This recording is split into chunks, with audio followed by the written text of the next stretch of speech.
Hey voters, Anthony Haslage, the internet politician here. Before I begin, do not forget to like and subscribe to keep up to date on new content. We are returning to topics from my political positions document, which can be found on my website. The website's link is in the description. And we're starting with prostitution. And let's define prostitution as an act of paying or being paid for the performance of sexual acts. I think it's a pretty good definition. Based on that definition, actors in professional pornography are engaging in prostitution. You're like, what? You're watching prostitution? The question is, if simply recording the act via a video camera or taking pictures makes it illegal, why doesn't those individuals labeled as prostitutes do that? Like, so I'll get to it in a second, but all prostitutes would need to do is get together, form a legal corporation, buy cameras, pay taxes, and everything will be above the board. Also, there's a problem with people not wanting to be on camera while they're doing it. People who may be doing it with people who aren't their partner. But certain places make it legal. So the point is that the line is very blurry. Of course, a number of people who visit a prostitute do not desire to be recorded on video nor have their pictures taken. If a system was developed similar to the pornographic industry where participants would be forced to wear protection and have frequent healthcare checkups, there is a lot of potential for not just creating a new source of taxable revenue, but also prevent the spread of diseases and unexpected pregnancies. And again, I refer you to Las Vegas, Nevada as a template. They have a strenuous process where if you are a prostitute, you have regular checkups, you're given protection. They basically make sure everything is possible to ensure that you can continue to do your job, which I assume most of them enjoy, because I feel like that'd be something that would rub wrongly on you after a while. But the act of prostitution alone has some moral considerations, like it's discouraged because reference in the Bible about I want to say Gomorrah. Am I saying it right? I haven't read the Bible in 30 years, but religious connotations kind of scare people away alone, even considering the fact that there's a potential for revenue source here of willing participants. One would hope willing participants. But then we roll into religion anyway as a new topic. The country was built on religious freedom, despite the fact that it was founded by mostly white Anglo-Saxon Protestants. In this intermix of cultures, if our government was based upon a single philosophy, it would have been a hard time appealing to the bulk of the masses. Because once those initial people got here, other people started coming here, and it would make it hard to swallow if they were forced into a religion or a belief system that wasn't their own, which technically kind of happened. The Dutch ended up in Pennsylvania, for example.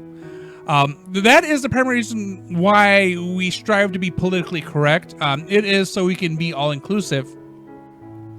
And hopefully during this series, I've been as politically correct as I possibly could be, considering all the different viewpoints that exist. Really difficult as an independent because you're not stuck to one side or another. But the church and state needs to remain divided. Too many governments in our history have suffered when a single philosophy was introduced to a previously non-secular government.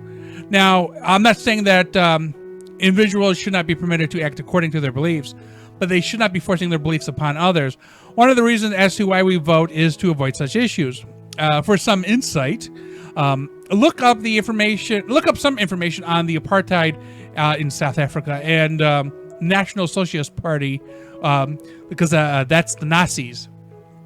So how do I put this? We occasionally end up with a government that is all Democrats or all Republicans. But despite whichever, religion never seems to get too big into it.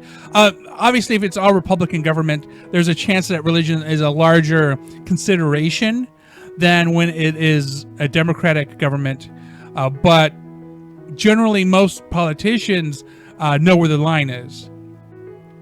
Because again, you want to benefit the greater many, And I mentioned this a couple times before. 95% would be a nice idea. So speaking of religion, we're going to move into reproductive rights, which I've covered abortion, and I've covered pro-choice versus pro-life, but I'm going to beat a dead horse. Here we are talking about the planet being overpopulated, which depends on where you are.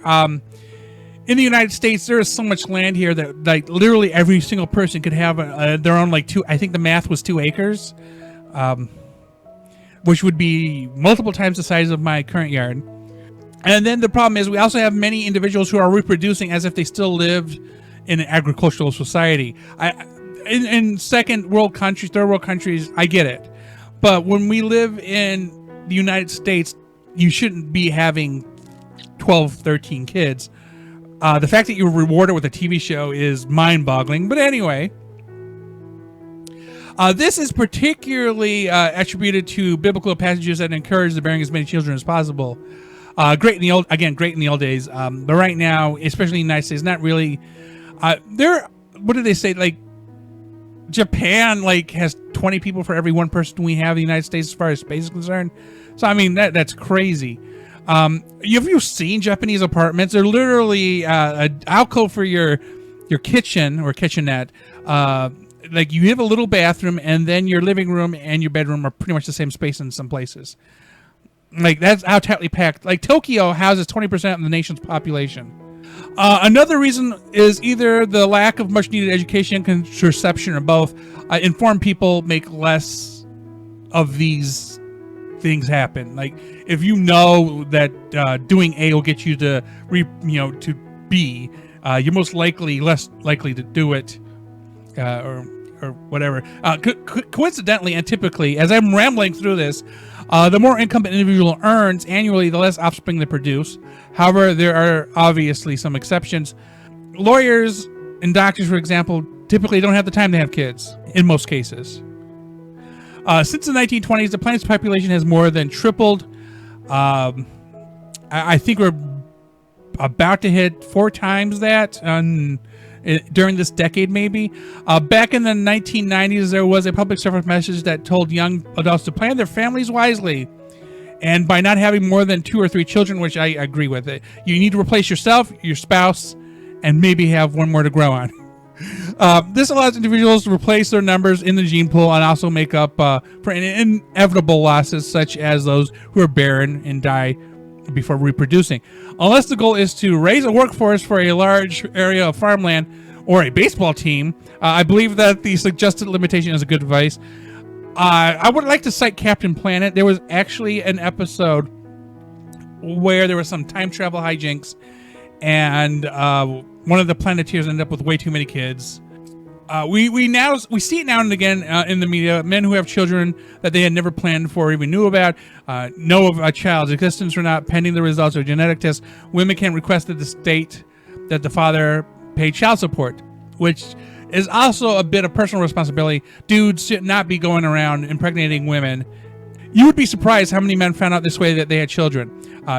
Do not engage in unprotected sex unless you want to take the chance that it will turn into a pregnancy.